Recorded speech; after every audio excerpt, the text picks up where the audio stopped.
The way we want to measure success when we're homeschooling is against our own goals and our own standards. And sometimes that can be really hard to even come up with those goals and standards when we're coming right out of a traditional school system. So that's where this notion of deschooling comes in. The idea that, we take a step back and we separate ourselves for a little bit from anything that looks, feels, sounds, smells like school.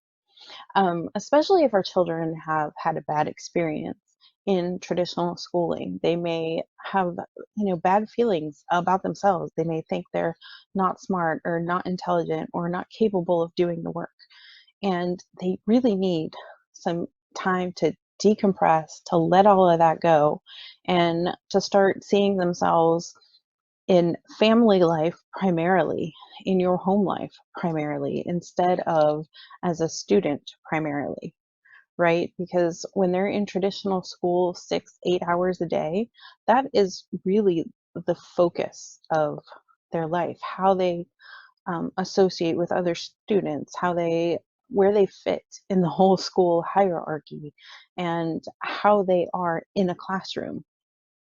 So when we're taking our students out of traditional school, it helps to give us and them, especially, some time to kind of let go of whatever negativity or just whatever preconceived notions they have about school that come from that environment, because homeschooling can look very different.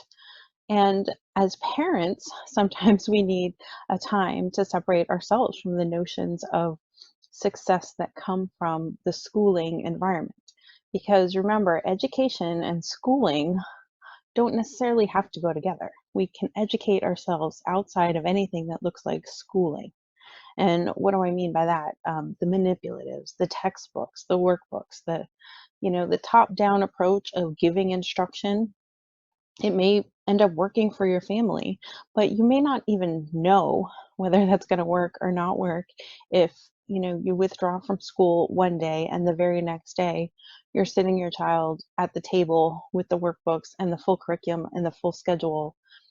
It's just taking, some of the problems that they may have had in traditional school and then bringing them into your home. And that can be really destructive for your homeschool environment. So when we talk about deschooling, it's taking a period of just a mental break from, what education looked like, and allowing yourself kind of the vision, allowing yourself to imagine what homeschooling can look like, what education can look like. And that's true for you and for your child. How long does it take? It's different for everyone. It depends on how, closely tied we are to those ideas. It takes time to kind of get to know each other when your child has been out of the house for several hours a day, every day, and now they are with you for several hours a day, every day. Establish that relationship, refresh that relationship before you start introducing expectations surrounding academics. And it'll really give them the confidence to do better, to know, to trust you in that whole learning process. So the time is going to vary. What do you do during that period? Nothing that looks like school. No workbooks, no math drills, um, no spelling words.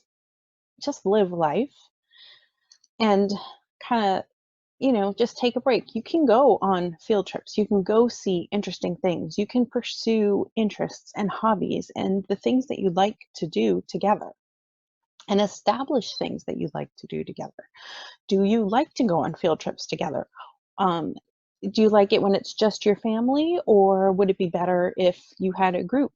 And this is a great time to kind of go out and explore options for support groups and extracurriculars and things like that. Just, figure out and observe how your student learns and how you impart knowledge. So we'll talk more about that when we talk about choosing curriculum and such. But in terms of, deschooling and taking a break, when you see your child visibly relax and exhale, and they've taken the weight of the world off their shoulders, especially, like I said, if they've come from a difficult traditional school setting, then you'll know, okay, it's time and we can begin. And if it takes days, weeks, even months, it's okay. And it's worth it because that change in mindset for everybody and that restoration of relationships and that establishing of a rhythm for your family is going to make the whole academic process so much easier. So go ahead and take that time if you need it, and then you can move on to academics. In the meantime, you're observing, you're planning, you're trying, and nothing that looks like school. You're not giving worksheets and say they work with this kind of worksheet or they like this kind of textbook. But you're checking how open are they to discussion about maybe something they're not particularly interested in. Maybe they like science, but not so much history. But you take a field trip to a battlefield and maybe they'll find out they like history, and then that's a good way, a hands-on, in-person, visual way to introduce history to them down the road. So we file that information away for later when we're choosing our curriculum planning for how we're going to address each kind of subject area. So those are the things to keep in mind. That's what's meant by deschooling, is just to kind of take a break from that idea of traditional classrooms, traditional school, traditional instruction, and to kind of let your mind wander and imagine and um, what homeschooling could be. And really, most especially and most importantly, give your child time to get over any negativity that came out of school so that they don't bring it home into your homeschooling environment and kind of poison it from the start. You want to start fresh, you want to start hopeful and joyful. So take the time you need to do that, because trust me, the academics will come later and so much easier. You won't be banging heads, you won't be, having to nag to get things done. If you give them the time to turn their mind around to a positive idea of schooling and education, or education without schooling, then everything is going to go so much more smoothly.